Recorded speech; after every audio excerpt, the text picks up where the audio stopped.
hello everyone, and welcome to Agile Strategy Workshop. Some of you are familiar and know me. Some of you have never heard of Reinvention Academy or the Stel Agile Strategy Canvas. Wherever you are, whatever brings you here, welcome. If this is your first time, give me a plus in the chat. If this is not your first session with Reinvention Academy, give me as many pluses as you can remember. And if you are certified reinvention associate, certified reinvention practitioner, or currently in certified reinvention master's program, put that program in the chat as well. Notice there are tons of you with many, many pluses. Larissa has tons. Larissa and I know each other personally and work together in educational institution. Happy to see you here. Many of you have 3 and 4 like Rory or Beverly. Always happy to have you here. The reason why people come back to sessions again and again, even if it's an identical session, is because reinvention is like taking a shower or brushing your teeth. Long time ago, when change was rare, when volatility was occasionally present, when we lived in a world of relative stability, you could look at managing change as a project, beginning, middle, end, and then business as usual. Today, we live in a post-stability economy. That's the term I made up writing a new book. Post-stability economy. There is no signs of ever going back to business as usual. And here, you cannot occasionally reinvent. You need to take a shower on a regular basis. If I don't reinvent on a regular basis, it's like I don't take a shower on a regular basis. I begin to stink and then things get sick and fall off. Same with our products, our services, our business models, our careers. If we don't refresh ourselves on a regular basis, we begin to stink. But unlike many other skills, take coding, for example. Today, if you don't actively code, if you don't program for 6 months, my colleagues in IT industry tell me, if you are not practicing programmer and you don't code for 6 months, you get so behind that it's almost impossible to catch up. So the skill depreciates very, very quickly, like a car. The moment you take a car off the sales lot, it immediately depreciates. Reinvention skill actually appreciates because with every reinvention, the density of your nuanced knowledge actually goes up. So the reason why people come back again and again and again to exact same workshop is because you can accumulate more, you can take a fresh shower using the same tool in the new circumstance, and you can keep yourself relevant. If this resonates, give me a yes in the chat if we're just getting to know each other. And I want you to be present, and I will ask you a lot of interaction. So happy to see you all. And I'm excited that you decided to join us for this workshop. So let me frame what we're gonna do here and how to participate and make the most out of it. And then we will get going into the content itself. This is Agile Strategy Workshop, and I always change the tagline, but this time I chose something like how to plan when all plans keep flying out of the window. If you have noticed this in your own life, your work, your client work, I want to ask you to give me a plus in the chat that you create a plan and it becomes irrelevant very quickly. You create a budget and that budget is pretty much trash by 2 months into the year. You have an idea of where you want to go, and then you need to reconfirm and reapprove that plan, and even to the point that your PowerPoint with your strategic plan becomes irrelevant before it reaches the boardroom. If that happened to you, give me a plus in the chat, and I see a lot of pluses coming in. That happens to me a lot. That's how this tool came about. This tool is now in 16th version with tons of practitioners all over the world using it on a regular basis. Companies using it for their strategic planning every reinvention sprint. And more organizations and individuals are also using it in their personal life when they're thinking about their own year and their own planning for their family or themselves as a practitioner. But how this tool came about is I was a mining and metals executive, and our company started a venture capital fund. And you can imagine a classic, highly regulated, very top-down business for good reason. You don't want creativity in mining when people can die from a smelter or from an explosion. You need to have a lot of regulation. Imagine that culture and those processes landing on a whole bunch of startups. It was a war every day. Startups needed flexibility, needed ability to pivot without reapproving every dollar. And the traditional business was using standard planning and budgeting routine and was killing all the startups. So they asked me, do you have a tool? And I said, I don't. I asked around, including one of my colleagues, an luminary in strategy space, Henry Mintzberg, and he said, I don't have a tool either. And we started inventing the tool. So the tool you're gonna test today is a breathing, living tool that we update on a regular basis. Gary Graham, who is here from South Africa and one of our faculty members, is on top of me for about a year now because he wants version 17 and he has really crucial updates. And I keep saying, soon we will have a faculty meeting with a designer present and we'll update it. So hopefully this will happen. And I will ask Gary to jump in just for a second now and tell also people on how you, Gary, use the tool so that at least they can imagine where to go with this. So I will just spotlight you for a second. If you can start speaking, then I'll find you quickly. I'm here. Good evening, good afternoon, good morning, wherever you are in the world. Good to be with you. Yeah, I think for me, as most reinvention tools go within let's call it the umbrella of the reinvention method, I'm sure many of the certified practitioners would agree. The tool is always a useful starting point for conversation. So I've tested Stella across probably more than 15 different sectors and industries over the last 4 or 5 years. I've not found an area where it is not applicable. From personal development all the way through to the energy sector, renewable space, retail, fintech, you name it.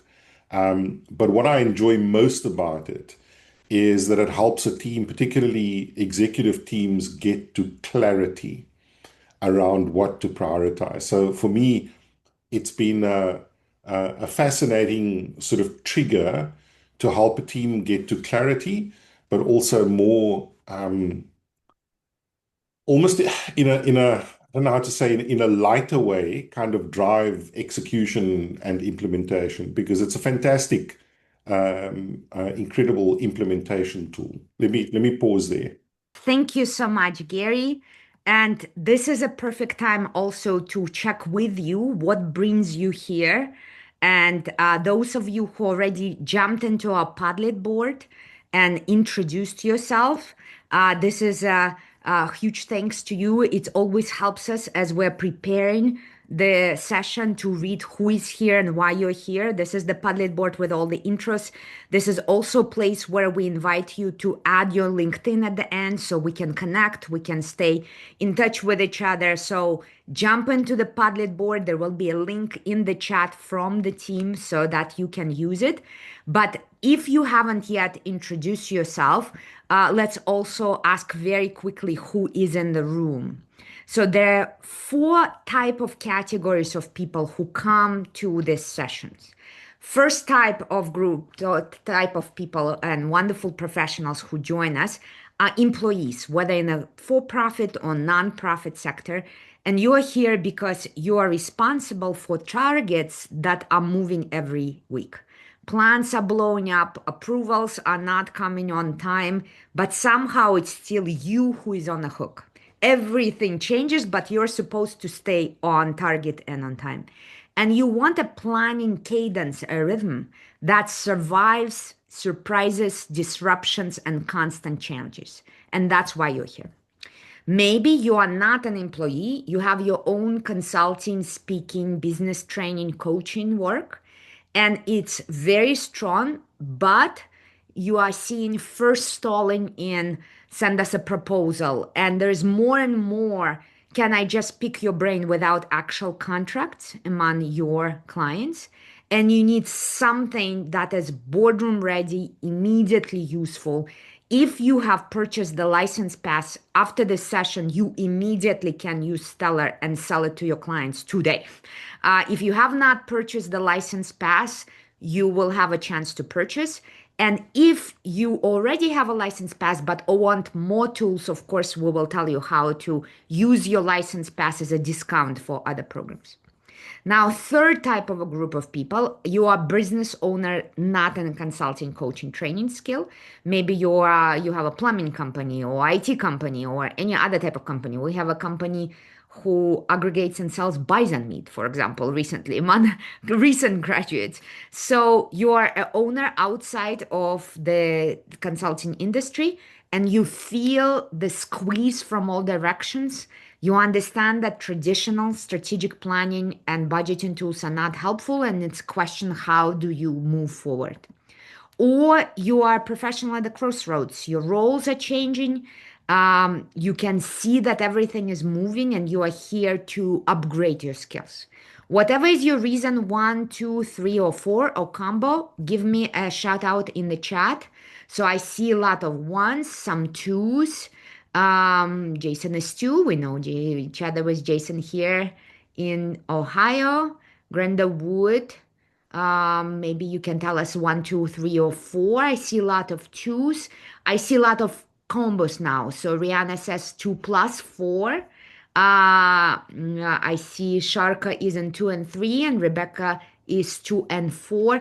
Notice more and more of us are in combinations because having a backup career slash career is an excellent defense in the moment of volatility. Whatever is your reason, we are incredibly honored that you're taking time to be with us. And of course, many of you are wondering what brought me here and the team of Reinvention Academy here. You are entering a community that is touching millions of people around the world, and it started quite literally by accident. I was a normal business school professor, and after the successful keynotes, raising a kid, doing amazing projects all around the world, I was teaching an executive MBA class. And in front of me was a CEO of a massive company who said, "You speak so well, I almost believe you. But you never worked in real business, so come and work in real business." And that's where my real world experience started with a consulting industry of my own. Reinvention Agency was born in 2007. The first 7 years, we didn't even have a website. And we built a business all around reinvention. At that point, it was called crisis management and turnaround. And 2014, we couldn't take any more clients. We were at capacity. And it was a client organization that said, if you don't come and fix us, then teach us. And that's how Reinvention Academy was born. We wrote a whole bunch of super boring academic, theoretical, scientific books that won tons of awards. And then we went to work in the real world.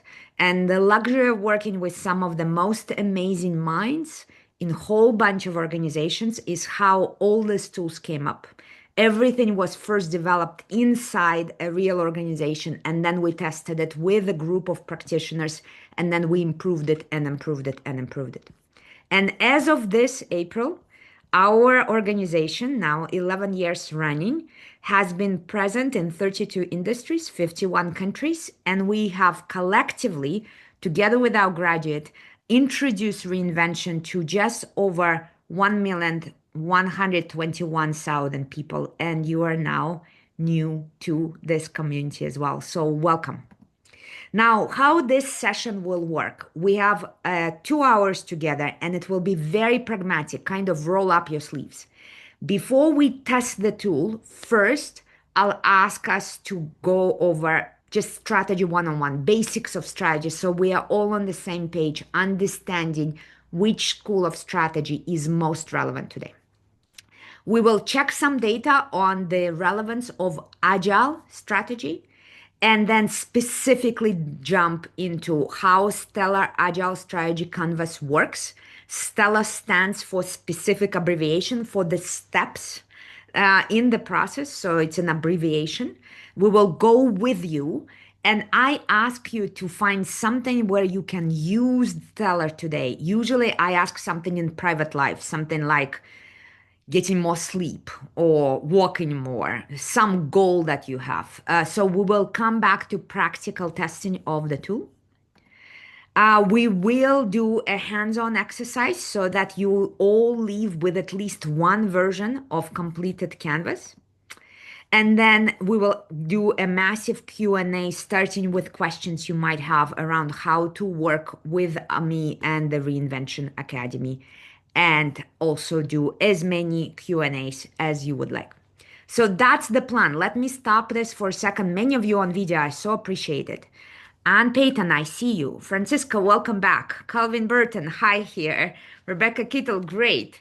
Some of our graduates, Kathleen Karan here. Kathleen has a great book out. Kathleen, put a link to your book into the chat so everyone knows your book. Welcome, everyone. Here it is, the four forces. Put it in the chat. Welcome, everyone. So does this plan look good? Because I want it to be quick, dynamic, but I'll stop and check with you on a regular basis. Good, good. Those of you on camera, give me a thumbs up that I can see that we are all clear how this will work. Okay, let's jump straight into it. Let's get with the basic of what in the heck is strategy. And that is one of the most debated questions in scientific literacy and literature. And being a scientist and a nerd, I have to go back to the classic of literature. I cannot leave you without scientific reference. So can you put in the chat the simplest definition you have for what is strategy? What is strategy?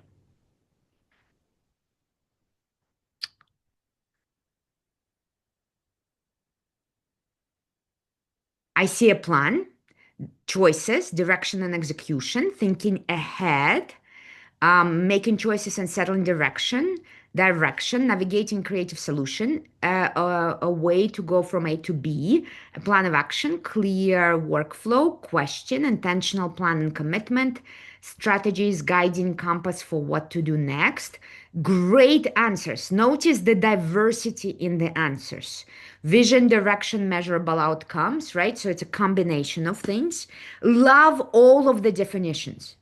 For the purpose of this session, let's simplify because absolutely all of these elements are part of a strategic process. So it's very hard to have a strategic discussion without clarifying or reconfirming the mission or vision, whatever of what you're doing, including if you are trying to sleep more or walk more, the mission and vision of your own life. It's of course important to set clear goals. It's of course too important to set up initiatives or specific steps that you're going to take to reach those goals. But essentially, if we nail down everything about strategy, it all comes down to the fundamental choices we're making about who we are, who we serve, and what value we deliver. Who we are, who we serve, and what value we deliver. Those last two are essentially the whole thing. Who we serve and what value we deliver. And let me contrast it with a real case from a real business. And that business is one of my favorite reinvention stories from a company called Hornby Railways that used to produce a toy train sets.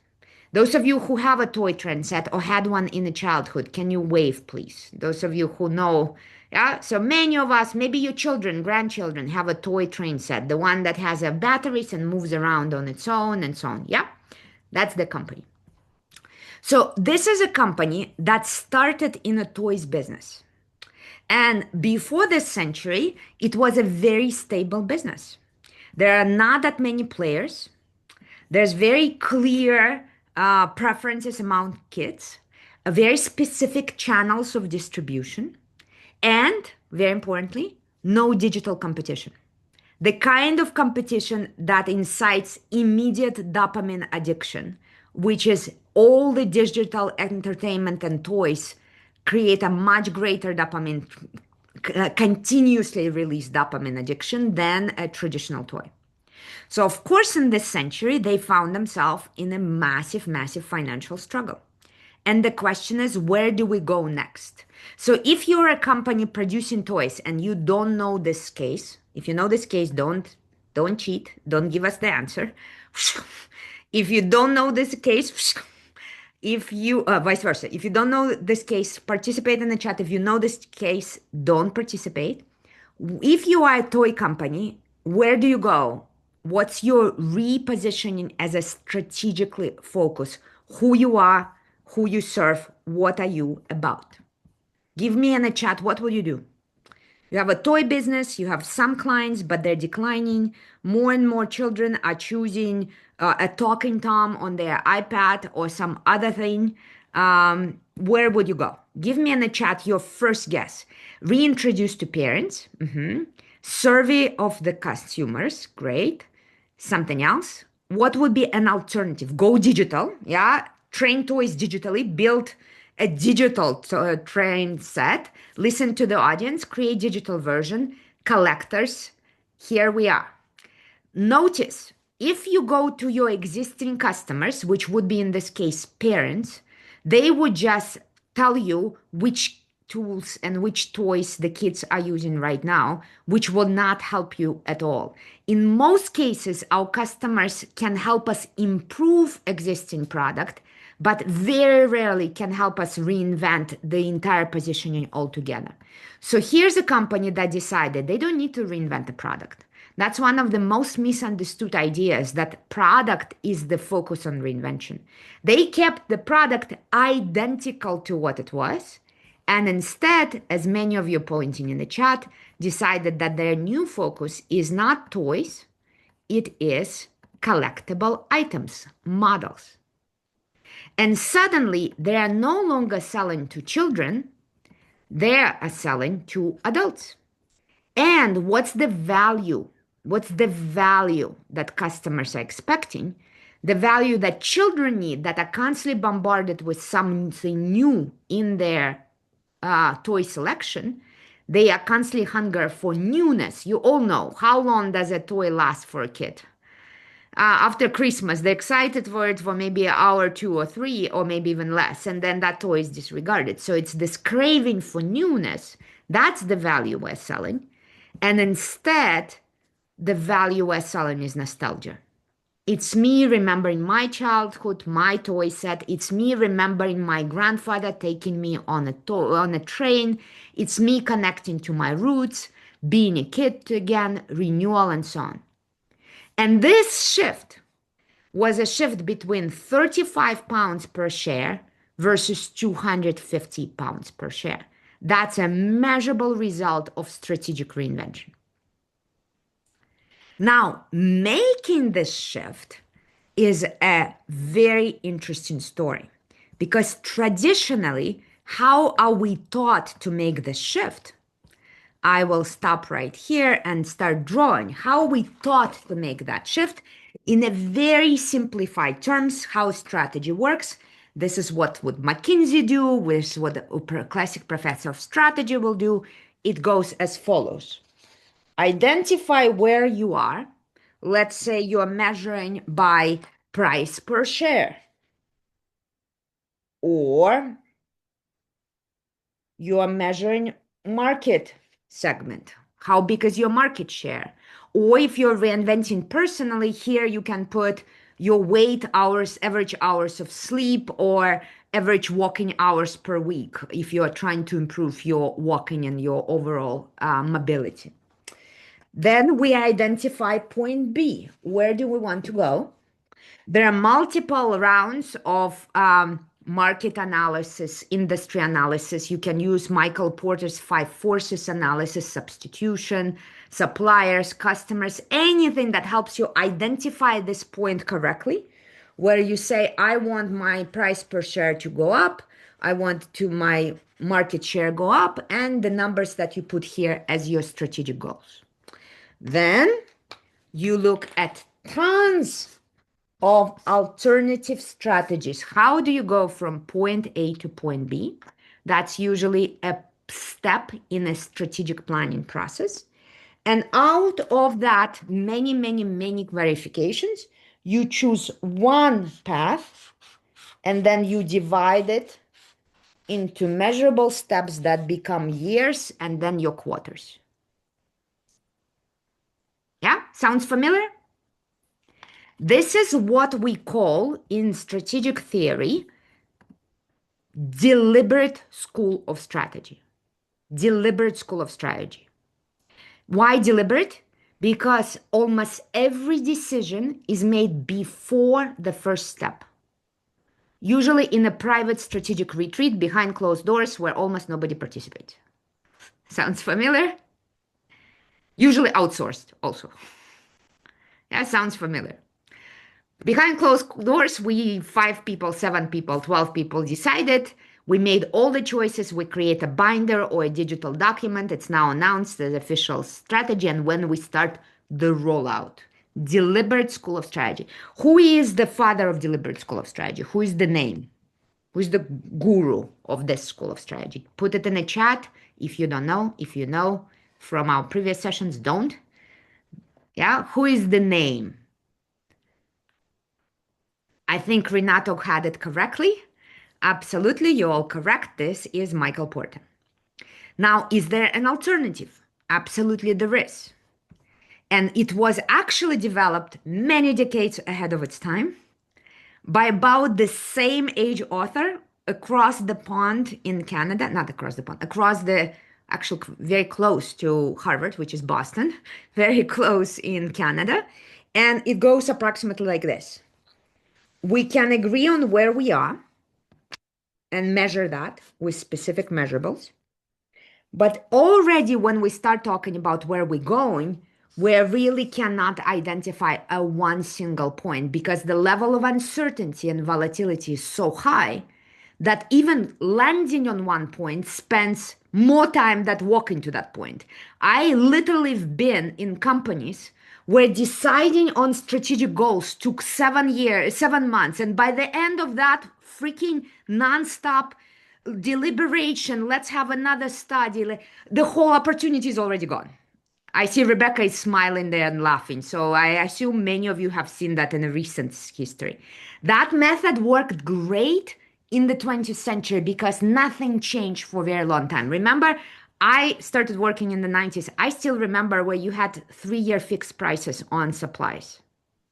You could sign the contract and you were guaranteed pricing for 3 years. Almost nobody will give you that promise right now.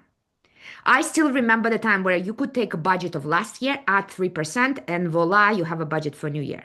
Did that happen to you before? That will show our age. I keep telling my daughter, kiddo, I'm from the 1900s. So only people from the 1900s remember that age. Those of you newers, those of you who came about work in this century, forgive us, but that was our luxury. So we no longer can really commit to one goal. And what naturally happens? The top management wants a more ambitious goal. The rest of organization says, are you freaking crazy? You're detached from reality and wants a conservative goal. The top management thinks that the bottom of the organization is lazy.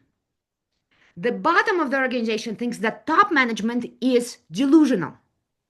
Then we go in circles and settle on a number that is not representing anyone's true belief, and morale and commitment and engagement goes down immediately. That's why we are in engagement numbers that are the lowest in years. Those of you who have seen the latest Gallup numbers, I'll ask the team to find the link to the Gallup numbers that came out, I want to say 2 weeks ago.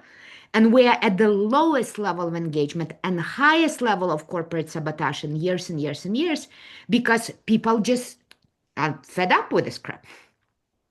So what's the alternative? The alternative, starting with the idea that you can no longer even land on one place, is to test out a whole bunch of experiments and hypotheses on the path to, and this is called emergent school of strategy. Emergent school of strategy. Who is the father of emergent school of strategy? Give me in the chat your guess. Who is the emergent strategy? So as we go, we test ideas, we throw some of them out as unconfirmed. we add some in, and most of our strategy emerges as we walk in a real market environment and not as predictable in advance. You are absolutely correct, Nick. This is Henry Mintzberg, McGill, Canada, and he introduced it all the way first in early articles in the 70s and fully in the books in the 80s. Probably the best book on the subject would be Strategy Safaris, if you want to see tons of different strategy frameworks and different ways of thinking about strategy. So since Henry and I taught together, I naturally asked him first, you are the father of emergent strategy. We've been working together for years. Do you have a tool? And he said, I don't. And we used his theory as a starting point and started building the tool.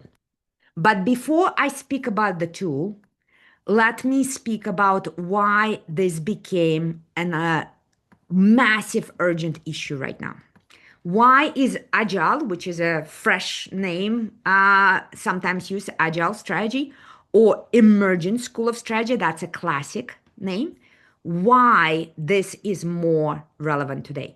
Why Lean Startup methodology became a bestseller? Why short Scrum Agile sprints are useful? Unfortunately, not yet really used at the enterprise level, regardless of how many attempts have been to go to enterprise level agility. Unfortunately, most boards and most C-suites do not use Agile methodology right now. Why is this such an urgent matter? Why the tools of the past are not only not helpful, but they're killing us today. The simple summary is this beautiful quote from Morgan Housel's Psychology of Money, where he says, today, where we live today, the most important part of every plan is planning on your plan not going according to plan. And in the volatility we live today, it's not an if, it's a when, it's a guarantee. Every single plan will not go according to plan. Look at the tariffs, look at the Iran war, look at the Ukraine war, look at the supply chain disruptions, look at AI, look at Gen Z. I can keep naming the trends for the rest of the time we're together, and every single trend every week will change the way your plan develops. Let me illustrate that. When I used to do lectures on reinvention 11 years ago, 10 years ago, and at the beginning of COVID, people thought I'm talking about individual disruption. So we have COVID, we have a COVID response, and then COVID disappears and we come down and go to business as usual. Or we have AI strategy, we address it, and we go back to business as usual. Or we have a war, the war is disrupting our supply chains and changing our industry, we address it, we go to business as usual. Or we have a rapid increase in tornadoes that makes our plant in Florida uninhabitable and not possible to keep operating. We address it, we move the plant, we're done. Or we have massive layoffs in IT industry, and now a whole bunch of programmers that used to make hundreds of thousands a year are now driving Uber, and even them are being replaced by driverless cars such as Waymo, and we're trying to fix it. The reality is that we are now living in a post-stability economy in which disruption is not an event, it's an operating condition. Let me repeat that again. We are living in a post-stability economy in which disruption is not an event, it's the normal, ever-present operating condition. To illustrate that, let me give you some data. So if you were to guess, what is the growth of disruption on average? As a benchmark, I'll give you 5 years at the end of the last economic recession, between 2011 and 2016, the global disruption index grew by 4%, which means your typical week had 4% more chances that your supplier has not been able to deliver something, or your customer canceling on you, or your boss sending you a new request, or something else. What do you think was the growth of disruption in the following 5 years, between 17 and 22? Just give me a percentage. So 4% growth in 5 years. Next 5 years, what was the growth? Just gut reaction. If you know the answer, don't give it. But if you don't know the answer, I'm asking for a gut reaction. I see 60%, 1000%, 15, 200, 85, 8%, 80%, 40%, 50%, 100%. Anybody else? Just this is gut reaction. I'm not checking your ChatGPT, Google, and your Gemini skills. I'm checking your assumptions. 20, 67, 30, 3000, 175. Notice absolute majority of you, with few exceptions of those who even been here, like Manoj, or those who probably living in very extreme environment like Elena, 3000% growth, absolute majority of you are 100% or below. 100% or below. The actual number is 200%, which is the overall level of disruption on your left. You can also see here economic, social, geopolitical, climate, consumer, technological disruption. You can see beginning of the Russia-Ukraine war in 2022. You can see ChatGPT going public and so on. Since 22, it went up another 183%. So it means it's a guarantee. What you plan today in 6 months will be highly disrupted. Not just a little bit disrupted, it will be highly disrupted. It will be so highly disrupted that we now have a new term. It's not only that we are talking about disruption. We are not even discussing a single level of disruption. We use a new term coined by a wonderful, wonderful futurist, Roger Spitz, last year, where he says this is a world of meta-ruption. Meta-ruption. What is a meta-ruption? Remember the concept of black swan, that disruptive events come in rarely, unpredictably, and then disappear. Well, now black swans come in flocks and lay eggs, and their babies are having babies. And suddenly we have families of interrelated disruptions. AI is a typical family of interrelated disruption. AI is simultaneously upgrading productivity and true loss of jobs for quite significant groups of jobs, and a strain on our energy and environment, and a massive geopolitical play, all combined. And this is now ever present. There's not a moment that any scientist right now can tell you this is when this will end. This is when things will quiet down. If anything, almost every scientist today who works at the disruption studies, large system survival studies, big trends research, futurists will all tell you 2026 will be the slowest year in our lifetime. 2026 will be the slowest and most predictable year in our lifetime. But our business continues to operate and behave if this is not happening. As if strategic planning that was invented in the 70s and 60s for the stable world is still valuable and delivering results. Let me show you more data on that. So you all know that every business, every career, every product, every brand, every city goes through a life cycle. It starts, it reaches maturity, and if nothing happens, it declines. Good news for organizations, communities, industries, we don't need to go into decline, we can reinvent. In strategic theory, this is called jumping the S-curve, because if you turn your head a little bit, this will be like a letter S on the stint. Jumping the S-curve, that's all about reinvention. So now the question is, if we understand that things are becoming volatile, how often should our business for our industry jump the curve? And this is where Reinvention Academy has been really doing a lot of aggregating meta studies and creating a clear picture. So in the 20th century, research shows to us that the median life, but average life, this was not median, this was average life cycle of a business model was about 75 years on average. I could come to your company after college, work in your company my entire life, graduate from, retire from your business, and never see one big jump. Nothing would change. This is where our assumptions about career comes from. This is where our university models are built on.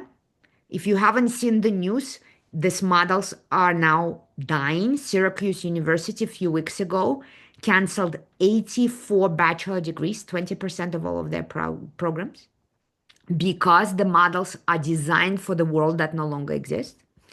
And this is where most of our business modeling, strategy models, budgeting principles, supply chain principles, theories in organizational development and design, project management approaches, and traditional waterfall were all created for this world. 1989, two things happen. Berlin Wall is the beginning of true globalization with the growth of WTO, and internet becomes public. And suddenly, all signs show that the cycles shrink from 75 on average to only 15.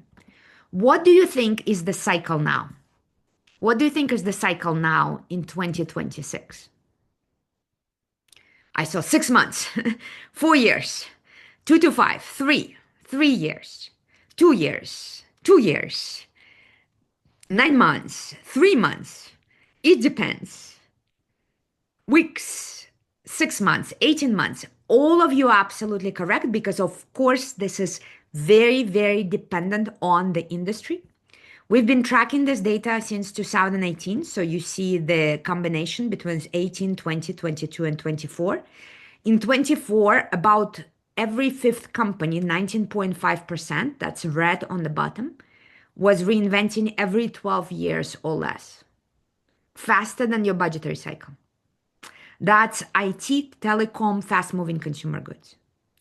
In the second bracket, every 2 to 3 years, this is financial services, health services. Most services are yellow, 33%.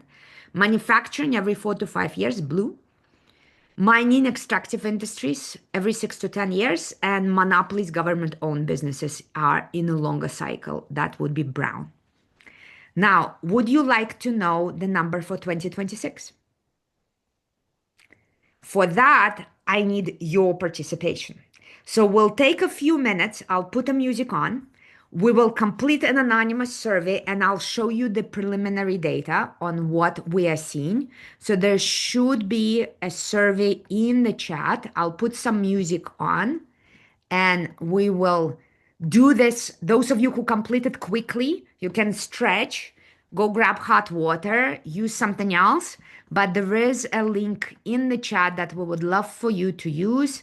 Let me put some music on for you and we'll get going. I got this feeling inside my bones. Electric wavy when I turn it on. Off from my city, off from my home. We're flying up no sea and we in our zone. I got that sunshine in my pocket, got that good soul in my feet. I feel that hot blood in my body when it drops. Ooh, I can't take my eyes off of it, moving so phenomenally. You're more like the way we rock it, so don't stop. And under the lights when everything goes, nowhere to hide when I'm getting you close. When we move, well, you already know. So just imagine.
I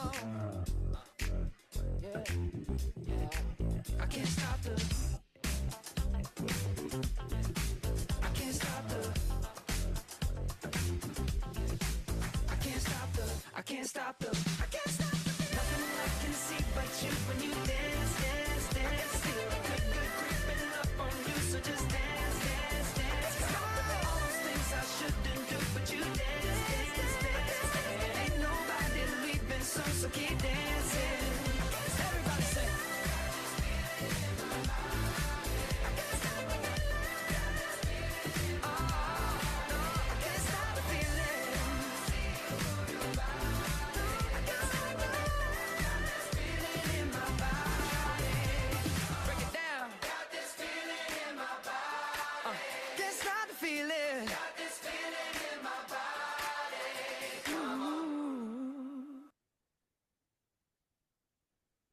Beautiful. Once you complete the survey, can you give me a plus so I can see when you're done?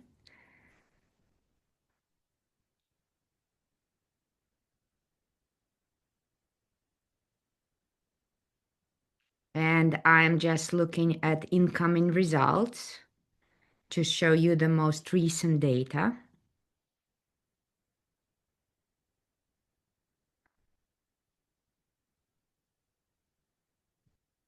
More responses are coming in. Once you're done, just give me a plus. About 20 of you are done out of 156.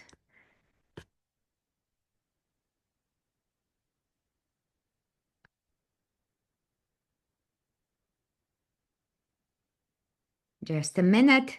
Those of you who are done, please stand up and stretch. I was just a week in Vancouver for the big TED conference, and the research on the damage of the sedentary style really, really scared the heck out of me. So stretch out, move around. We're just going to look at the data. And as you're thinking about this data, ask yourself, what does this speed of change means for me? What does it specifically means for me? How does this change things for me, for my team, for my family, for my community? What do I need to do differently? Because now the speed of change is not reinvent every 40 years or every 50 years, but reinvent every 1 to 3 years. What does it mean for me?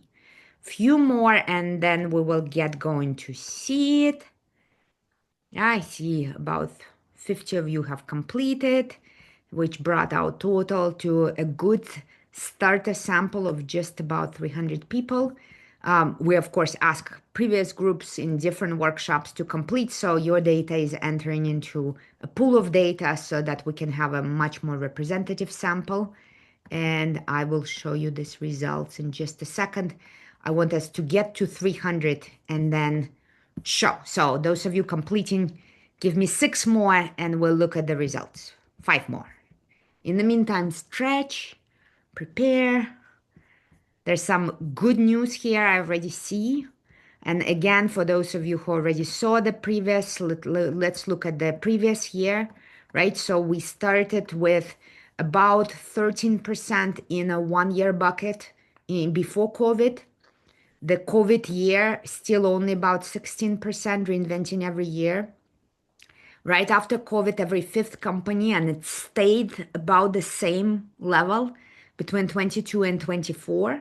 So we went to really extreme percentage of suppliers, customers, partners. Now, what's the number now? Let me show you. We're at 301 responses. This is where we are in terms of the speed of change. Here we go.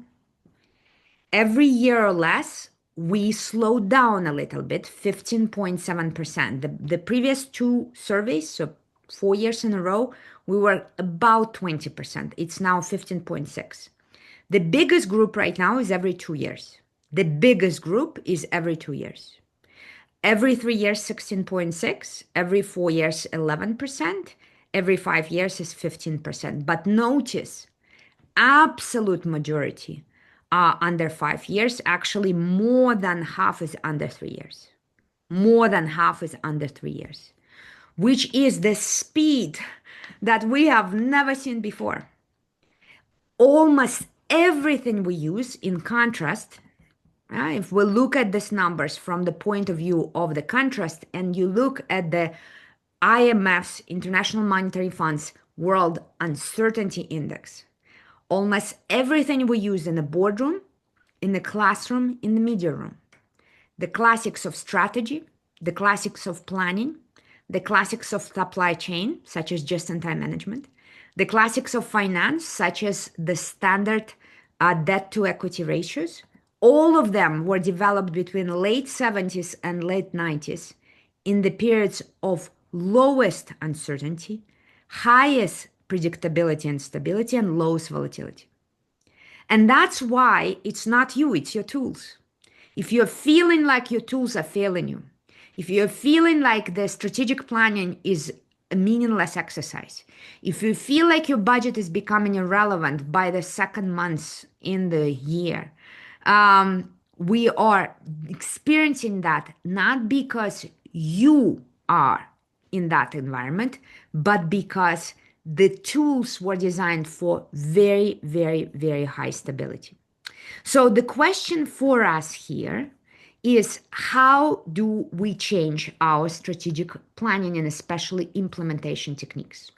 And how do we add ability to have flexibility and room to be adaptive during our life in the project, during our company strategy implementation, at the implementation stage? What things can we change to add adaptability and flexibility, but not lose discipline? That's how a Stellar Agile Strategy Canvas started. First, we look at the research, and what we discovered that when we set goals in a singular format, what does that mean? We have a market share of 8 right now, and we want a market share of 12. This is a singular format. Compared to setting goals as a range, not 12, but 9 to 13. Just the range itself significantly increases the chances of hitting anywhere within that goal. There's an excellent research out of University of Florida that shows that experimentally. This allows us to have flexibility without the need to micromanage and reapprove.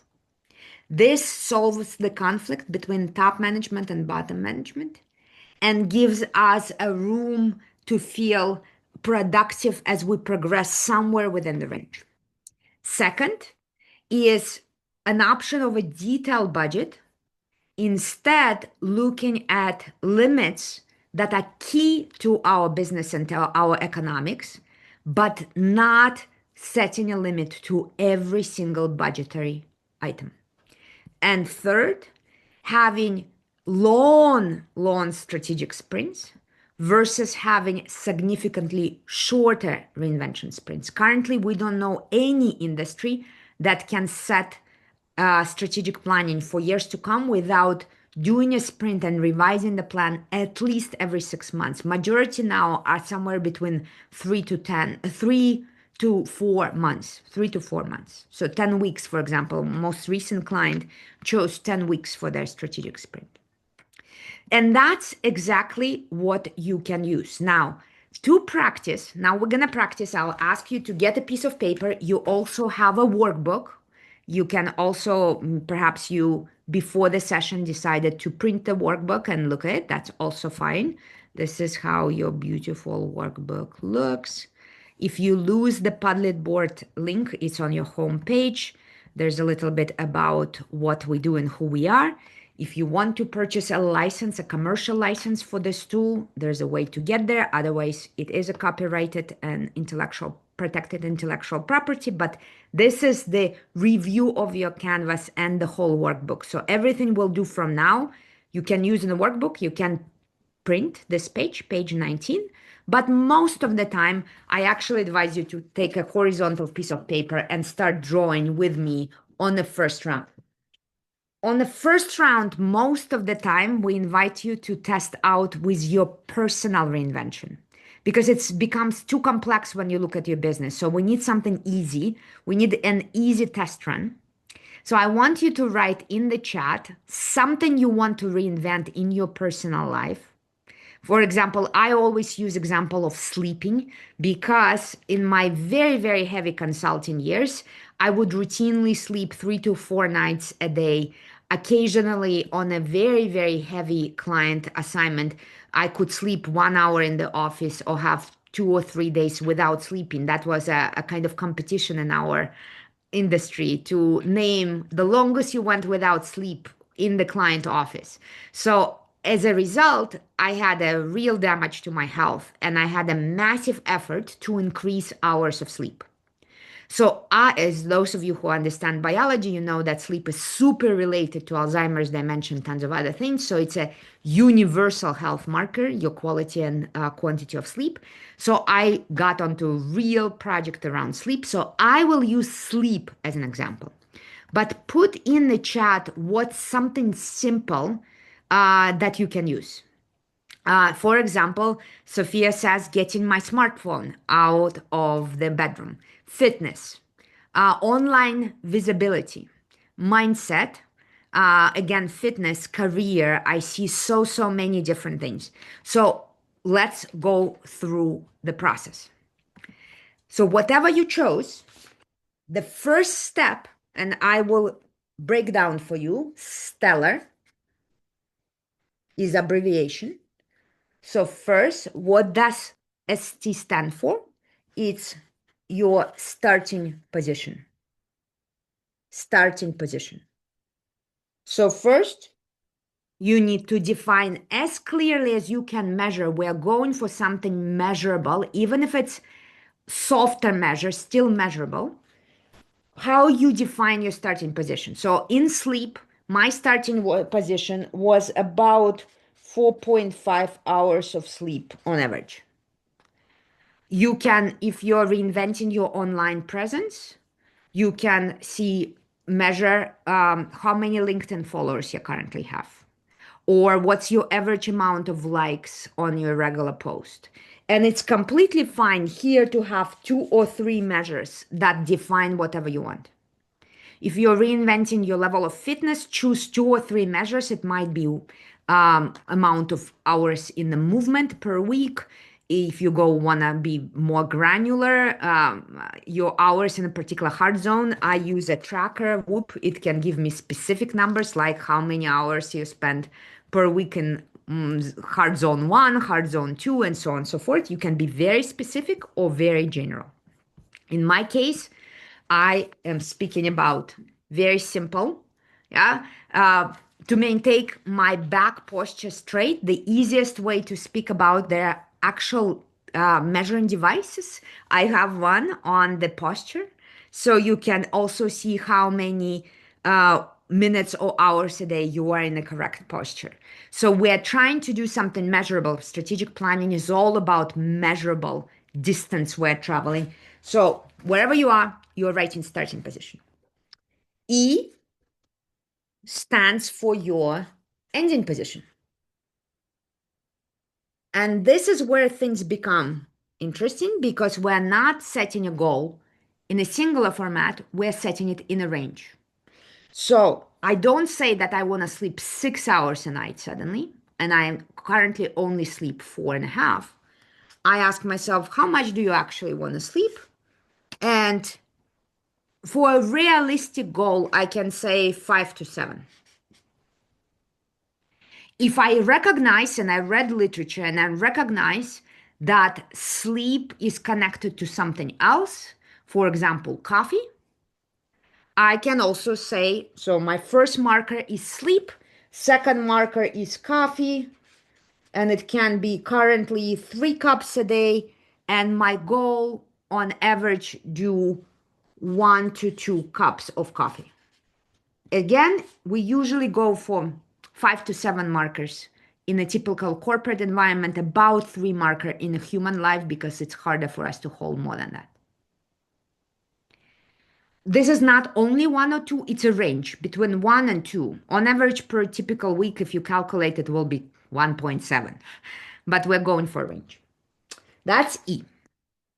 Then we go to LL. LL goes to the lessons, and limits. At this point in a corporate environment, you would stop and ask the group, what lessons have we already learned about this issue, market share, productivity, whatever? And in a personal life, I would turn to my family and say, hey, family, you've been with me. You watch my every step. Team, you know my standard schedule. You actually book my schedule. I'm not allowed to book my schedule. I have some sort of calendar dyslexia. So my team does not allow me to book anything on work calendar because I double book and then it's their problem to solve it. So I would ask them, team, you know my schedule, right? Have you seen me drink more coffee? You on calls with me? I would ask with them, lessons have we learned connected to these issues? And what kind of feasible limits can help us create the boundaries of our sandbox within which we can pivot and emerge and test? And which things we shouldn't track because it's irrelevant. So, for example, in a simple lesson exercise, one of the things that I discovered very clearly, absolutely no work after 8 p.m. Absolutely no work. Yesterday, I broke that rule. I did work after 8 p.m. Worst night of sleep in the last few weeks. So, absolutely no work out after 8 p.m. That's one of my limits in a sleep category. In the business category, in our venture capital fund, for example, for each of the startup, one of the limits was cost of acquisition per client, cost of client acquisition. As long as you don't go above this number, don't come to us with a budget, don't reapprove. We do not care if you spend it on customer acquisition, on influencers, or wherever else you want. We only want to limit this number of numbers, and this is your upper budget. So we can also get a total upper budget. You cannot exceed above this number, but we don't want a line by line budget from you because we are limiting your flexibility that way. So this is usually a long discussion in the team on key limits that we want to put. R stands for specific actions, initiatives, things I can do to get to where I want to go. So for example, at this point, I would stop and on a separate board, I would debate every way I can increase my sleep. For example, no blue light after 6 p.m. For example, another initiative could be only read no TV or sound after X amount, 7 p.m. Another initiative could be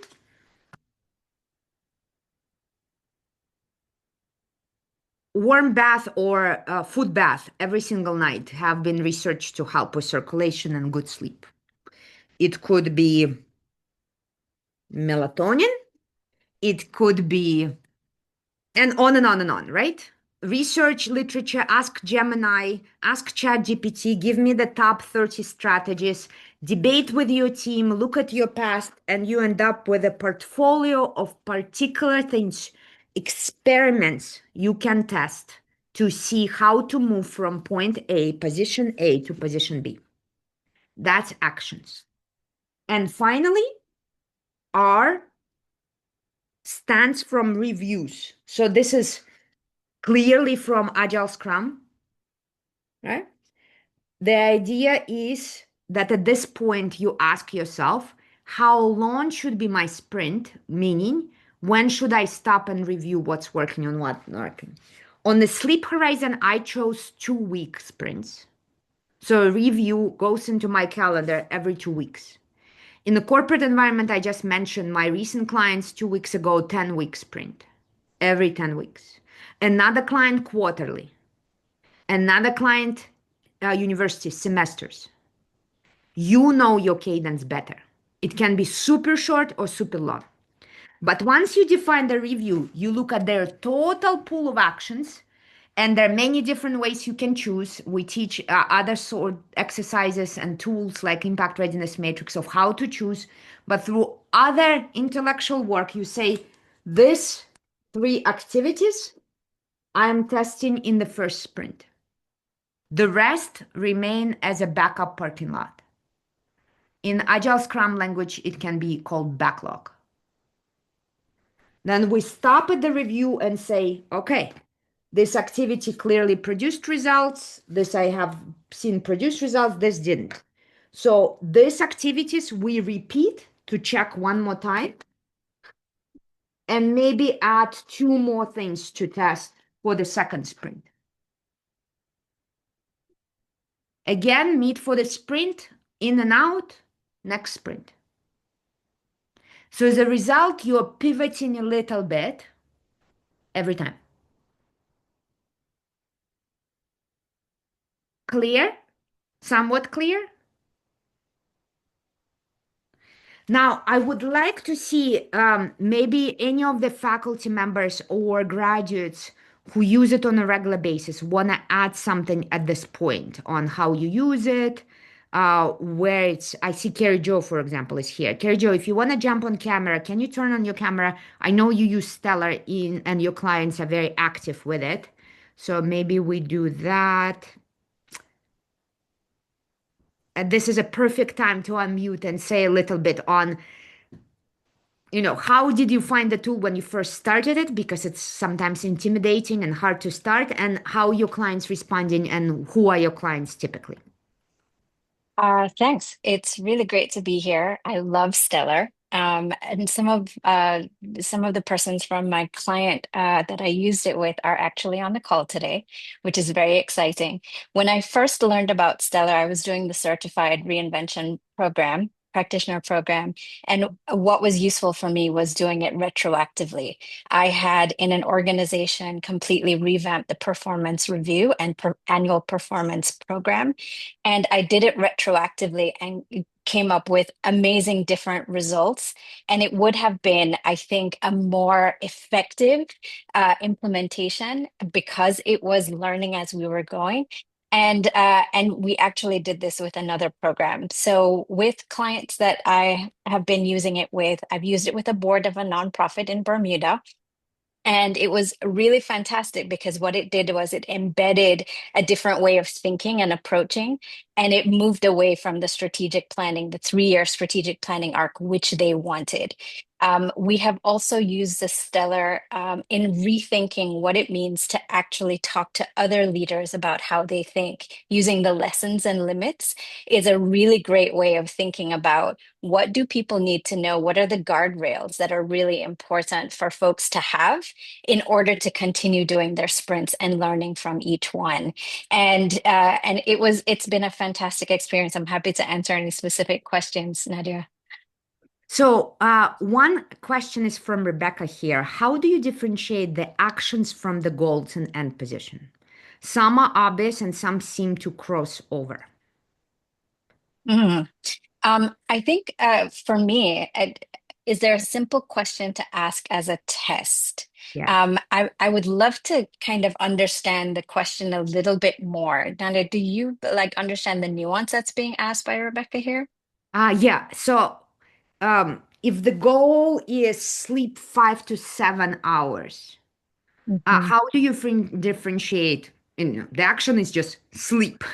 How do you differentiate sleep from the specific actions you can choose to increase chances that you actually fell asleep?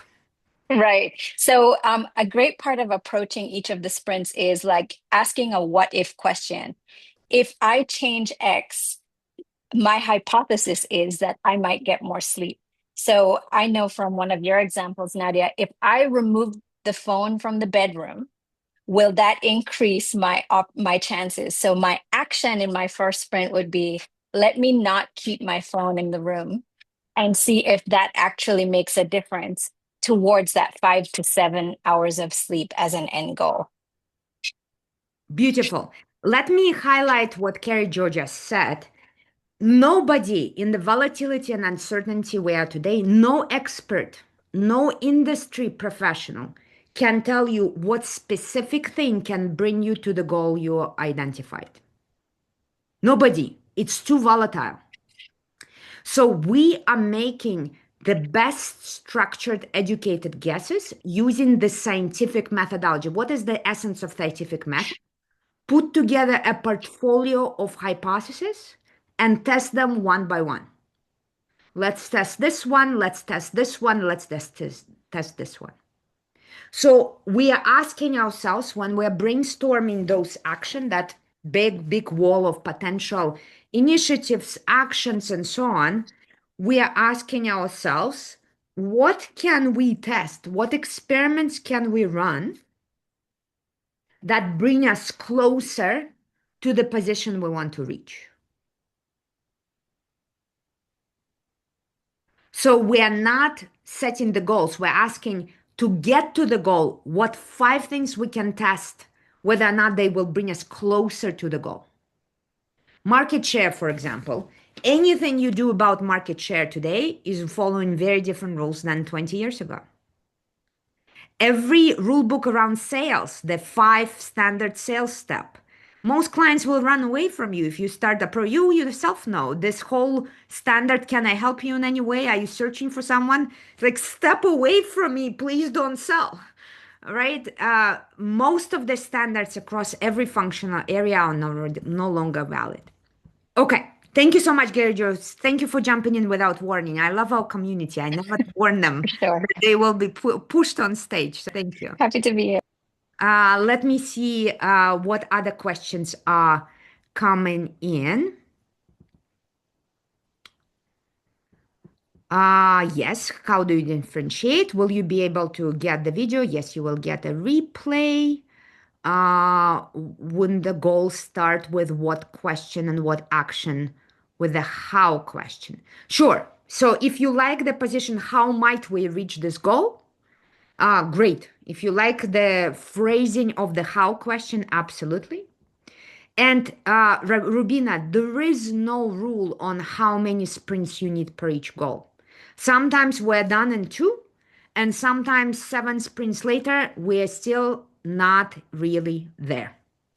Generally speaking, we're again moving from change is rare to change is constant. Disruption is rare, disruption is constant. In a disruption is constant, there will be no end. There will be no end. You will go into new sprint and a new sprint indefinitely. The only thing is you will reset your goals. So what we're looking at in most organizations, how often do you need to reset your goal? And as I said, I don't know any industry right now, including I have the longest practice for 14 years. I am a full-time or part-time executive in mining and metals company. We are very long cycled industry. When you buy a mine or you build a metallurgical plant, you expect for it to be operational for 60, 70, 50 years. It's long cycles. And even in such long cycled industry, we are not able to keep goals even for a year. We are currently at best at revising our goals for every 6 months, and our sprints are about every 2 months. Because geopolitics and ability to transport metals at the price that keeps us competitive is changing every day. Another new war, another pricing on shipping. We no longer can plan even for 6 months. We are right now at 2-month sprints, 6 months goal reset. So we're looking at setting the ranges every 6 months and setting then 3 sprints. That's our cadence. But your cadence will be very different. Your cadence will be unique to you. Okay? Was that clear? Let me look at a few more questions.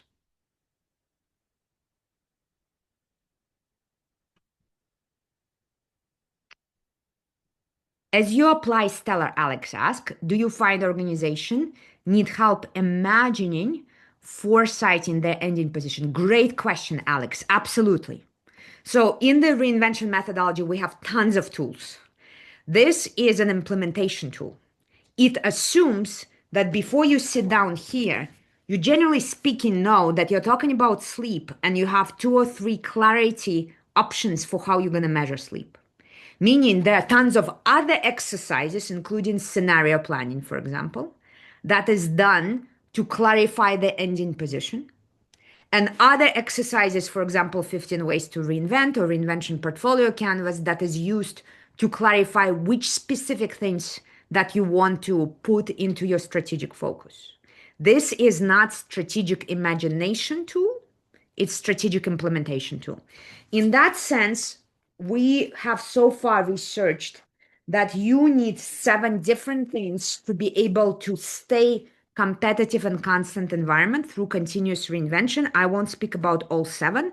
You need really core 3. You need the ability to anticipate change. Anticipate change. That is imagination, foresight, risk planning, risk mapping, scenario planning. There are many tools we use here. Second, you need the ability to design change. And you need the ability to implement change. Notice, unlike the traditional linear models, this is non-linear, meaning you go again and again and again, cyclical, and the stages can be overlapping or iterative.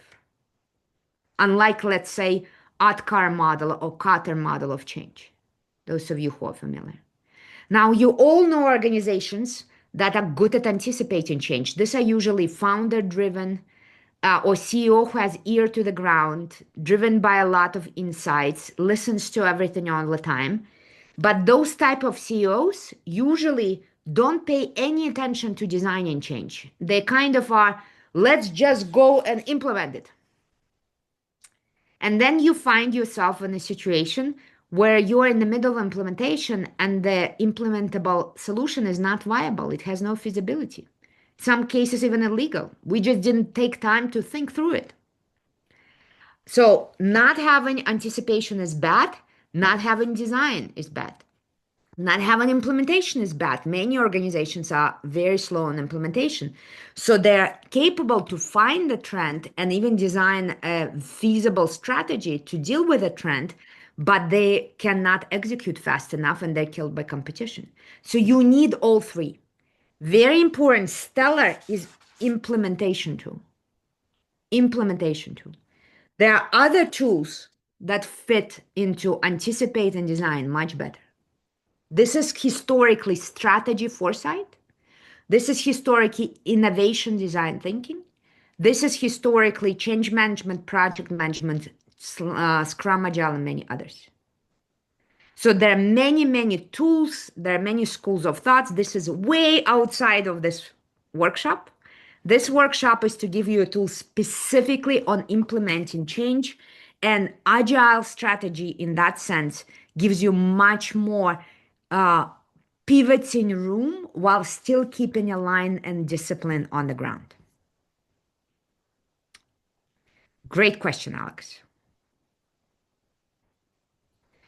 Ricardo says the original goal might become the starting position of the next cycle. You are absolutely correct. Beautiful, beautiful observation. So in reality, if you take a longitudinal study of a typical client, step back and say, what was the journey of the last 10 years?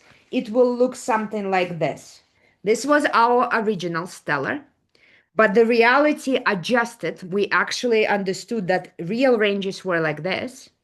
So we adapted, and then we adapted more, and then we adapted more, and then we adapted more, and this is where we are. This is what we call emerging strategy. We don't know. There is no step-by-step guarantee. We are emerging solutions by testing them against real market conditions. Yeah? So love that comment, Ricardo. Great comment. Do we have tools for each of the stages? Yes. We have our own tools. We also map out tools you can use from other schools of thought that we've tested in volatile environments. The issue we have right now in business schools, and I'm a professor in a business school, is most business schools still teach tools in a very, very archaic sense. In the meantime, there are new theories. I'll give you one. Sustainable competitive advantage. Those of you who know this combination of words, sustainable competitive advantage, give me a plus in the chat. You heard it before. The goal of every strategy is to find sustainable competitive advantage. Michael Porter has a model on that. Many, many models exist. Many of you are putting plus in the chat. Today, in today MBA class, it's still taught as a standard that you can have a competitive advantage, price advantage, product quality advantage, unique financing structure advantage, unique capability, IP, intellectual property protection, brand, and on, that you can have a sustainable competitive advantage. And that is your goal. It's taught in business schools today.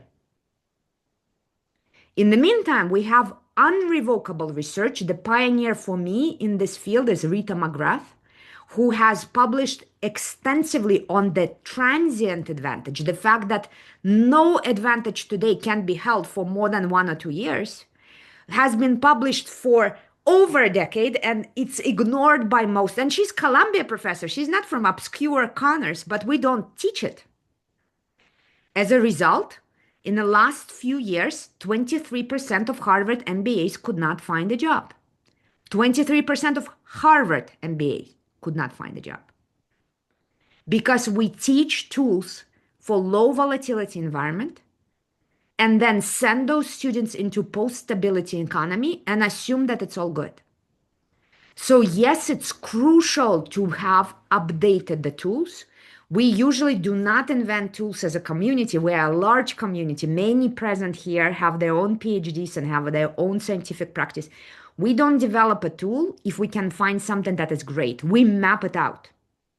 We map it out and we go into, here is great stuff on anticipate change. Here's a great stuff on design change. Here's great stuff on implement change. And there are 4 other additional elements in the 7 pillars of reinvention model.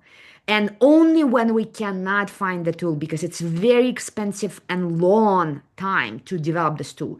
This tool has been developed over, let me see, we first tested in 2017. It's 9 years, 16 versions, countless hours, tons of money, teams on the ground, many, many industries. It's too expensive to develop a tool. So we better find excellent practitioners on the ground and direct them to you. Great question. Carmen says the term needs to get into business strategy textbook. If you can put it, Carmen, which term? It's probably transient competitive advantage, Rita McGrath. And she has a great book, Seeing Around Corners, that I highly, highly recommend. Will just gave us, Will from our team, thank you. One of our program managers just gave you a reference, The End of Competitive Advantage, How to Keep Your Strategy Moving as Fast as Your Business. This is 2013. That means she developed theory at least 3-4 years before that. It takes 2 to 3 years to publish the book. So this is what we are talking about. We are in the world where we need tools that are adaptive. And I invite you after this call to take a second, choose something very manageable, and do this exercise again and see what happens. I see Greg Scollin is here. Greg, do you want to jump on a camera? I want to ask you where you used Stellar, because I remembered, of course, you used it in business, but when you came last time to one of our events, you also spoke about how you beautifully used it for a very different personal purpose. Greg, welcome. I missed you in Vancouver. Forgive me. Let's see if we can ask you to unmute. Yes. There we go. There we go. Yep. Yeah, no, I saw you were there, Nadia. Boy, I used to work right next to that conference center, right above, or the building right above the conference center. So you're in my neighborhood. Yes. So you are using Stellar for your team, but you used it for something very personal as well. Yeah, boy, when I first did my my CRP, I did exactly what you said and used it on myself. So very similar to some of the comments in the chat so far, as I applied it to my own health, my own desire to maybe lose a few pounds, and tried it out. And I think that's the beauty of it was It was very personal. It allowed you to test things out, and you have to actually, put a good college try into it. You can't just write things down and then not actually commit to trying to make it happen. You have to try to make it happen as best you can. But it shows up pretty quickly what's not working and what doesn't work for you and what's not creating results. And the freedom of Stellar gives you that chance to drop those things very quickly, rather than stay in a rut. Get out of that rut and get back into something that's actually productive. Love that. Thank you so much for jumping in. Again, all the graduates, forgive me for putting you on the spot without warning, but this really makes it much more tangible and much more granular. And I tell this story all the time, Greg, you will laugh about it. When this was in a version of, I don't know, 7, I was keynoting the largest innovation summit in the German-speaking world in Klagenfurt, Austria. And it was a day before summit where you do workshops. And a dear friend of mine, CEO of Hydria, the most innovative company of Europe of 2013 or 2016, was keynoting with me next day. And he decided to drive up and just for the workshop, be in the workshop with me. So I'm sitting in the workshop. And it's my own tool. I developed it. I have a big community now, so I developed it. But it's Ina Kukovic-Borovnik who is facilitating the workshop and taking people through the steps. And since my friend is on my right with a workbook, and he is filling out the workbook, I felt embarrassed that I'm not filling out the workbook. So it's my own workbook. But just because the CEO is filling out, I'm like, okay, I should fill it out. And I'm like, this is stupid. This is really badly worded. I don't like this tool. It needs to be redesigned. So even your own tools, unless you actually get off the couch and do the work, none of this makes any difference. What Greg was just saying, it's not an intellectual exercise. You feel it out and you create a visual for yourself. Nothing will happen if you don't actually run a sprint and test all of those initiatives you identified. It makes no difference whatsoever. Just like you cannot grow muscles by watching me or Greg doing push-ups on video, same, you cannot do anything with this if you don't first complete the workbook, but then actually run the sprint. Thank you so much, Greg. Lovely, lovely to see No you. problem at all. See you. Take care. So here is where we are. You have the workbook. It's a very detailed. You can read actual cases of how people use it, how Leah in Switzerland uses, how Gary in South Africa used it, how Asimgul in Kazakhstan used it, and much more focus and some references on deliberate versus emergent school of strategies, so that you can nail it down more. And then step-by-step guidance, so that you can define position A, position B, think about key lessons from the past and limits, think about actions, making sure you choose the right strategic review, and then put it all together. Sometimes people put it on big walls, sometimes people put it on small walls, and on and on and on. But my invitation not to jump too fast over the actual exercise, but do the homework first and then see if you can test the first version of it out. Let me see if I'm sharing correctly. If you can test the first version of it out. Just a second, something happened with my PowerPoint. In your real work environment. For some reason, it doesn't want to show correctly. Let's see. So again, key elements of the canvas. The goals are set in ranges. We are setting limits instead of very, very firm lines of budget. And we concentrate on sprints that are fit for our own specific industry. Now, why this is becoming critical? PwC now 3 years in a row, 4th year in a row, 26, 27, 28, all of their global CEO surveys, this is a survey of about 4,000 global CEOs, puts continuous reinvention on top of the agenda on behalf of CEOs. CEOs are telling us that they're currently spending 47% of their time reinventing and ideally would like to spend 57% of their time. When it comes to money, it's even more profound.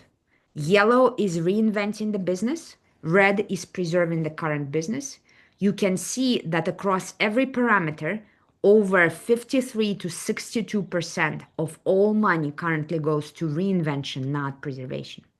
Reinvention became a standard in the top management, but unfortunately, there are very few specialists that are comfortable with the integrative nature of this discipline, right? This is integrated. Strategy, innovation, and change working as one. We have great specialists in just strategy. We have great specialists in just innovations, great specialists in just change. Very few are able to work cross-disciplinary. And if I'm super honest, most of the time, these different groups are not exactly the best friends of each other. Very often I come into a company, and this is a gross exaggeration. So forgive me if I'm exaggerating and making fun of the situation, but this is what I see in real business. Strategy people, they're also finance people, don't exactly like the mushy-mashy change management people. Change management people are not the best with numbers. Innovation people want to be left alone. Can you please not touch us? Where reinvention is about changing your business or your career or your life while it's still running. We don't have, like innovation, a luxury of being in a protected incubator environment. It's like I have a working plugged-in TV set, and I need to make it into working, functioning vacuum cleaner without unplugging. That's what reinvention is. It's renewing the system while it's still running. We cannot shut off the plan. We cannot stop a business model. We cannot put salaries on hold. This is taking a plugged-in TV set and making it into a vacuum cleaner without unplugging. So there's a massive demand and very few working in the integrative way. And that is why I'm so delighted when I see one study after study. Coursera, for example, this is in 2023, in 25, very similar data from World Economic Forum, that this integrative skills, combination of decision-making, collaboration, organizational development, change management, is all peaking to the top of the performance. World Economic Forum was saying that this particular stretch of the years in front of us, yes, AI and tech skills are important, but the most critical are systemic thinking, scenario planning, and on and on and on. And that's why I'm so excited that you decided to join us today.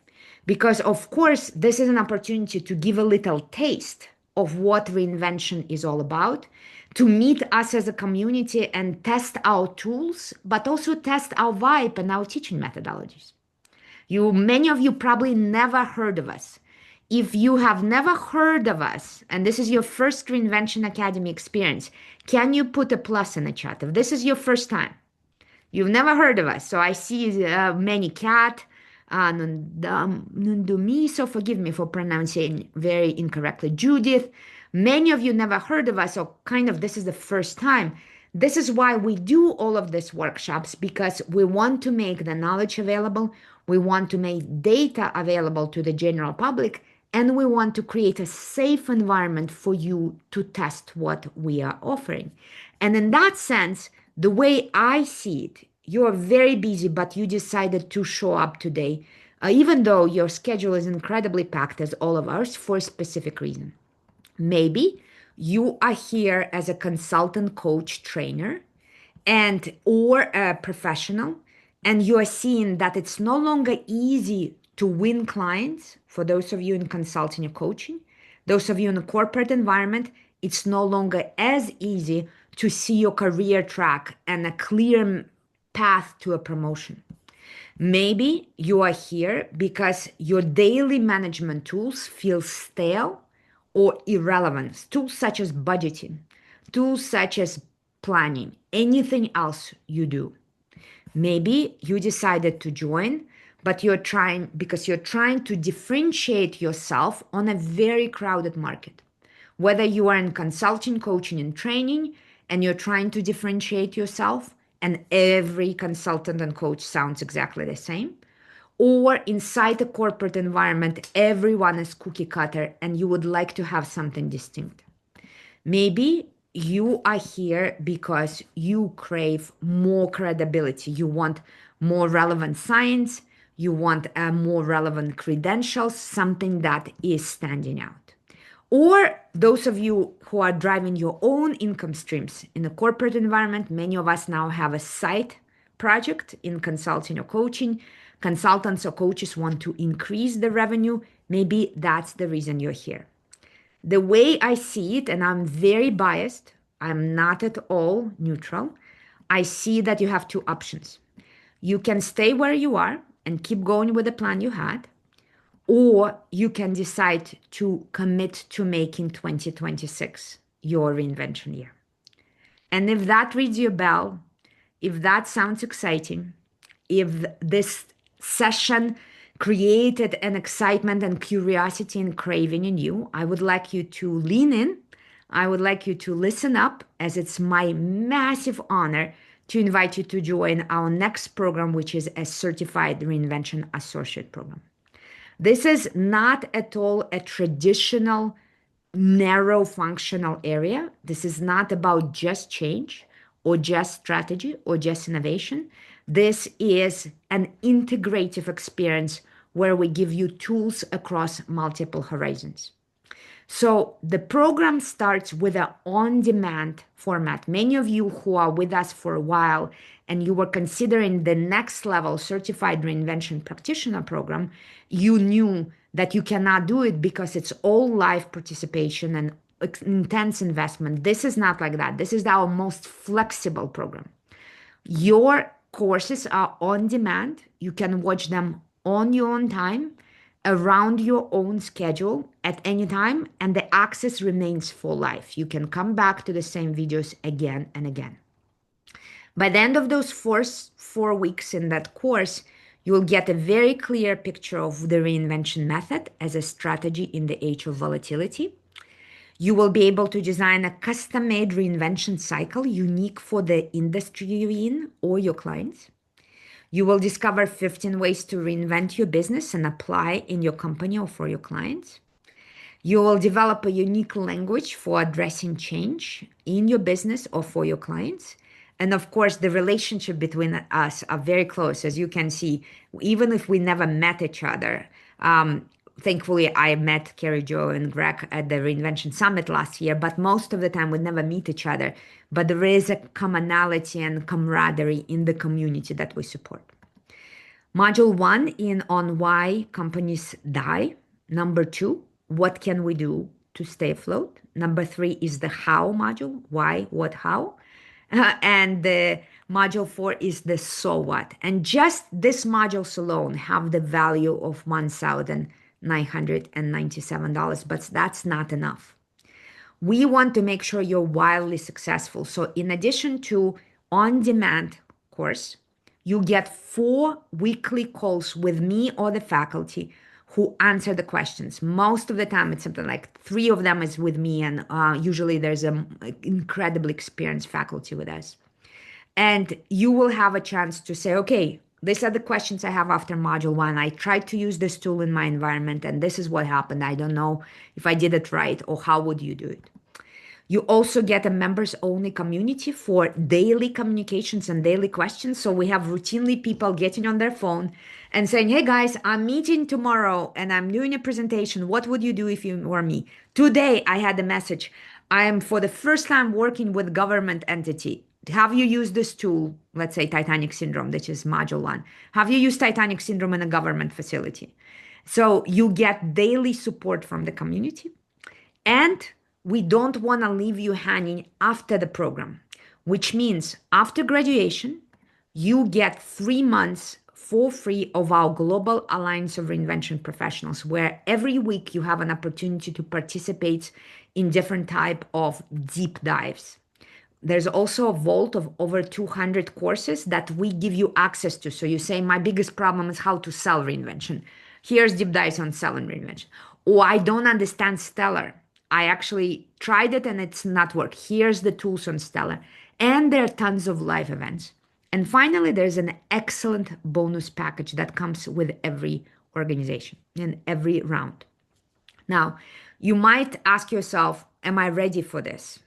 I'm a girl from a third world country with a really thick accent and a strange last name.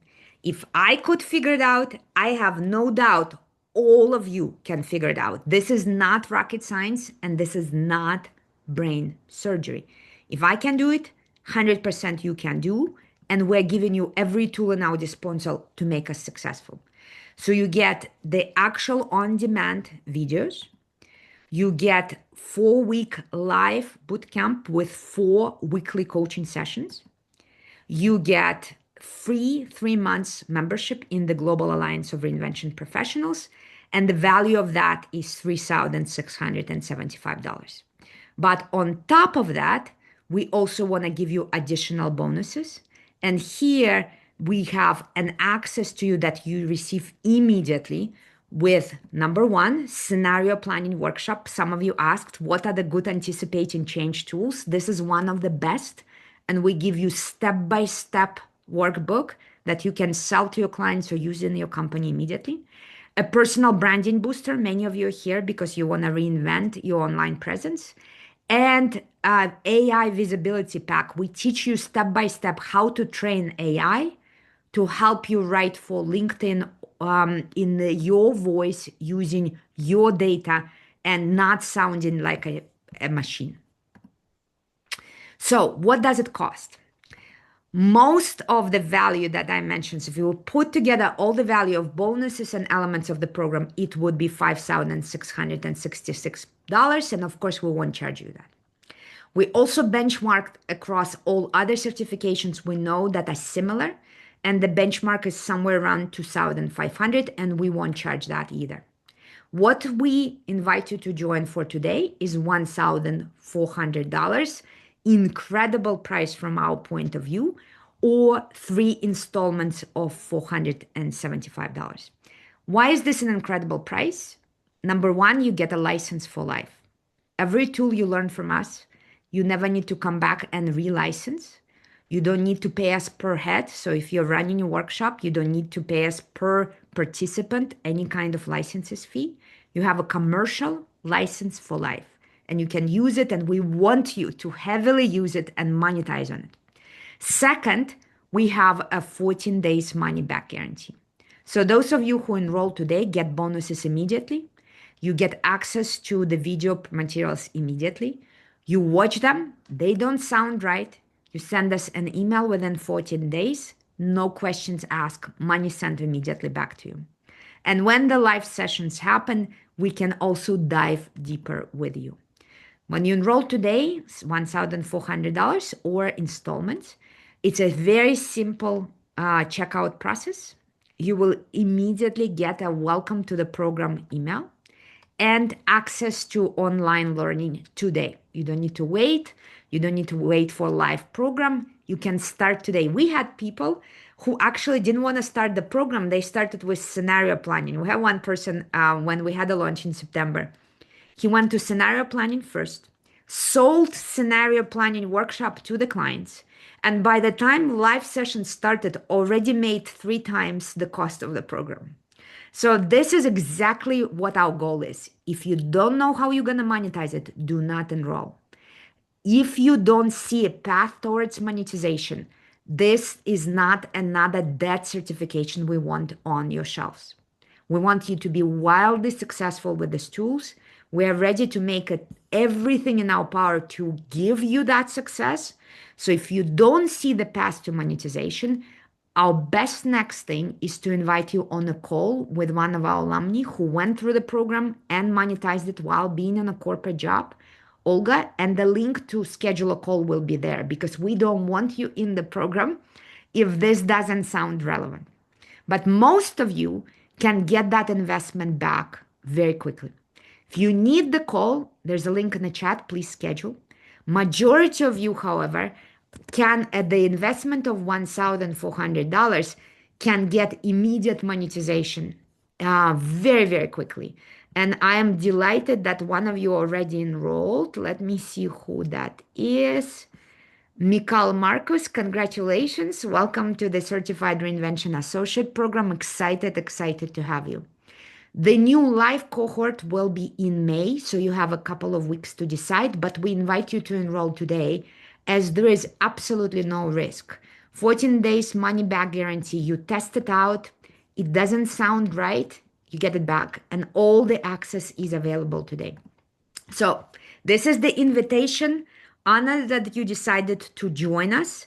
Those of you, there are many of you who bought the license pass. Very important for you, do not enroll. If you bought the license pass, meaning you bought the license specifically for Stellar, that amount will be applied to your Certified Reinvention Associate program. So make sure you get a discount from our team. The team, if you bought a license pack and you want to buy a certification, say something in the chat so the team can follow up with us, or email us, and there will be also email coming your way saying this is the way you don't need to pay twice. Do not pay full amount. You have a discount already. So this is a perfect time to answer your questions.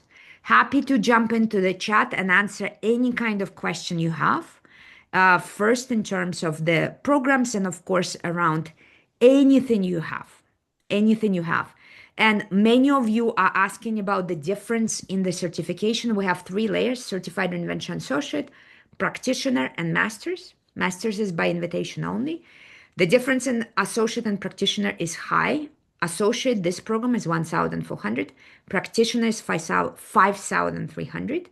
But CRA is the only program that gives you 20% discount for the following program. So you essentially get it for free. If you are not sure, grab this one, go monetize, get first results, and then consider the CRP.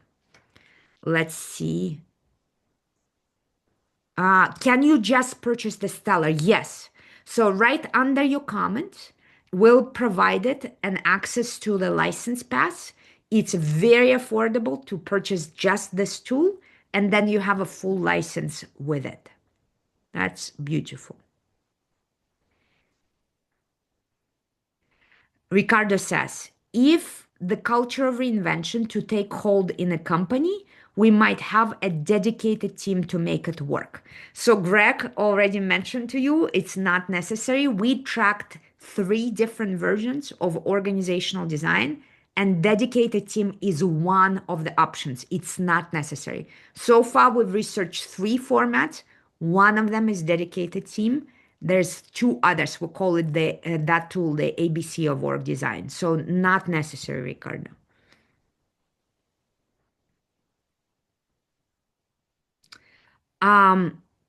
Rubina asked, how do you feel about scaling up and get scalable in your work? Unfortunately, I'm not familiar. If you send us a link, we'll research it a little bit.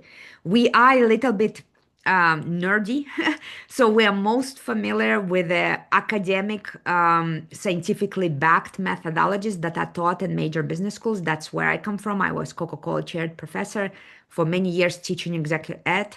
So I first go to all schools of thought that are scientifically backed, peer-reviewed journals and introduced in the academic environment. But I would love to learn more about the scalable methodology, as I'm not familiar.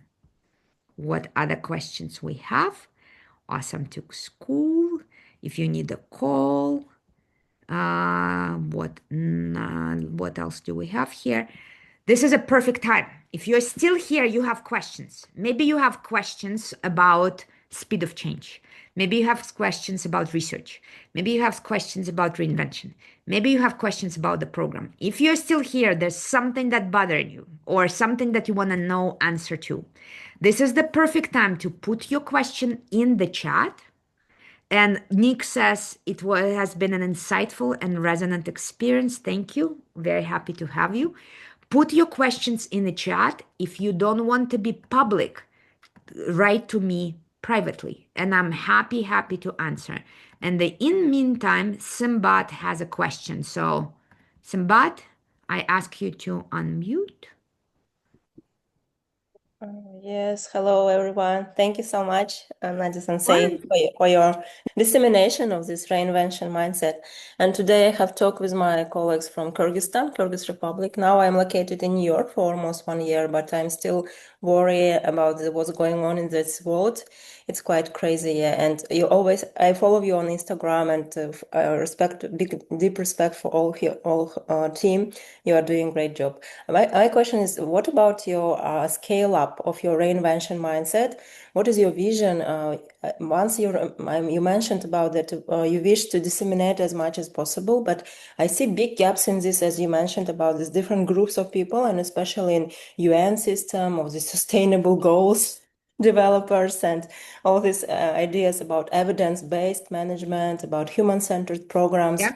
They are quite far from this reinvention mindset, as I see. And today, even our republics, I mean, Kyrgyzstan, Kazakhstan, and we couldn't make this boost and reinvent our countries on the global market. What is your vision on that way? And how many followers we need to, how we can help you to make more reinventor mindsets breakthrough? Thank I you. appreciate that question. It's a beautiful question. And it's very necessary question. So I started this work in word reinvention was in my head in 2014. I had no plans to do it. As I said, it was a client. All right. The client, we were a crisis management agency. We became very known for unsolvable problems. And when we no longer could accept, at that point, we subcontracted, we hired McKinsey, we hired BCG, we hired Deloitte, we've hired anyone we could find, and we still couldn't accept new projects. We said we cannot. The client said, if you cannot come fix us, teach us. And I said, what do you want me to teach? And they said, well, you're on the market for 7 years. You clearly have a method. You just never formalized it. And I had a great partner who was, I had a book published at that time as an academic, and he had the same publisher, and we were in the same author retreat, Mark Levy. He has an amazing book out called Accidental Genius. And he works with people like me to help them formalize a methodology and give it a name. And I was sitting on Skype. At that point, Zoom was not a thing. And he was in US and I was in Slovenia. And he said, if this was a job, if what you do was a job inside the company, what would you name it? And I said, well, strategy is not enough because it's also design and implementation. Chief transformational officer is not enough because I spent countless hours on foresight and on innovation. Innovation officer is enough. And I kept going and going. And I said, finally, I think maybe it would be chief reinvention officer. And he was very quiet. And he stayed for a while. And then he said, get the URL right now. Buy the URL right now. And that's how the term came up. So at that point, nobody used the English term or the Russian term peresborka. We actually translated it in 2019, and it was not in popular culture. It became part of, comedy club and others. You can find clips about this term now, but at that point, nobody used that term. Now almost 12 years of effort. We are finally breaking through. Accenture restructured last year with the biggest service calling it reinvention service. PwC now has reinvention services. McKinsey just issued a reinvention position paper. Financial Times now has reinvention champions. And we have a new book coming out with Wiley later this year, really popularizing and explaining all these challenges and making it accessible, easy, digestible with simple tools. Most of my books in the past have been academic, incredibly boring and badly written, forgive me. So this is the first time we're trying to create digestible, easy, focused effort and write for Forbes, write for HBR, show up on every stage we can, and so on and so forth. Our invitation to you is simple things. You can take a screenshot of this replay. Of course, we ask you to tag us and say, I was just at a session by Reinvention Academy, tag us. This is what I just learned. You will all get a replay. The data on disruption, the data that I showed on uncertainty index. Take a screenshot, tag me, tag Reinvention Academy and say, I was just at this workshop. This is what it means for my business, what it means for yours. Let's make it into a routine public conversation. Are we teaching our kids the right things? Are we teaching our employees? Are we giving our employees the right tools? Take the screenshots. Yes, we ask you to respect our intellectual effort and tag us and tell people where you got it all from. But from there on, please share as much as you can on a regular basis. What we know from research, we need only about 25% of people to turn. That's how our mission was defined. It's 1 billion because we think by the time we'll get there, the population will be at 10 billion. We need only about 25% of people to be aware of the new post-stability economy and the new rules of the game. But out of 25%, usually first 15% are automatic. These are early adopters. These are people who find, these are you. You find reinvention because you are you. We don't need to get to you. We need to get to the next 10%. These are your family members. These are your students. These are your teachers. These are your classmates. These are people in your team. These are your clients. These are journalists in your vicinity. If you don't speak to them when they publish a tool that is clearly outdated, if you don't say, hey guys, this doesn't make any sense. By the way, here's a resource, tag, here's a book you can download. If you would like to share our resources, the easiest thing is to share the handbook on Chief Reinvention Officer. It's a free download. The team will provide a link. Share it. Just share it wildly. Say, I was at the session. Here's a book that might be helpful. Go do a test. Go try this out. Go read the research. But Simbat, I really, really appreciate the question because this is my concern as a mother more than anything else. I have a 22-year-old kid. She is living in the world that still tells her she needs to find a stable job and hold on to it. And it's destroying her generation. Whenever I'm on campus, I have coaching session after coaching session. Last time I had 6 coffee sessions. After the 6, and they come as groups, her friends come as groups. After the 6, I'm like, kiddo, I cannot have any more coffee. This is impossible because they are freaking out. Our kids are freaking out because we're teaching them tools that are irrelevant and we're not giving them data, research, reality based on what's going on. So I really appreciate the question, Simbat. And number one thing, take a screenshot, tag us, ask people to download a handbook, spread it around, and repeat. Thank you so much. And big warm hello. Очень рада видеть. Let Kyrgyzstan, big love to Kyrgyzstan. I know you're here now, but big love to Kyrgyzstan. Okay, guys, this has been incredible. I can already see a few of you enrolling. It's beautiful to see that 3 people enrolled just during this session. So congratulations and welcome to all 3. Rubina, Dr. Rubina, welcome. Let me see who else is here. Judith Tejada, welcome. Happy to have you here. And Mikhail Marcus, welcome. Use the tools. You are getting logged in immediately. You have safety of 14 days money back guarantee, and then see you at live sessions. You've been wonderful community. You will get a replay, so use it. You will have all kind of updates from our team. And the final invite, we created a private channel on Telegram in English where I do behind the scenes. I was just at TED. I did a video behind the scenes of TED that I don't share on any other social media or on any other email. We invite you to stay in touch with us on Telegram because that's the most private way to ask us questions, share links, and so on. We invite you to grab all of these resources. You will get all kind of updates from our team. So appreciate all of you being here. And my last request in the chat, share one takeaway. What is one idea you are leaving with? What helped? I appreciate all your thanks. I see somebody says, thank you so much for this extra conversation. So meaningful. That was beautiful. Thank you. And Sharka says, thank you so much, Dr. Nadia, entire Reinvention Academy team.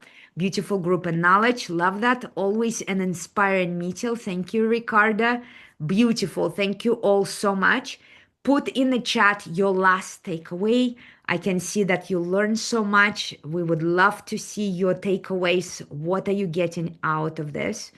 And if you left me a personal message, it goes so fast, I cannot see all of them. Please email our team. We are happy to make sure to answer a question. Share wildly. I'm happy to see that the idea to get out of the way what we know and create something new, beautiful. I appreciate all your thanks and all the beautiful words. Big hugs to all and see you at the next session. Hopefully in the Certified Reinvention Associate Program. Bye, everyone. Bye.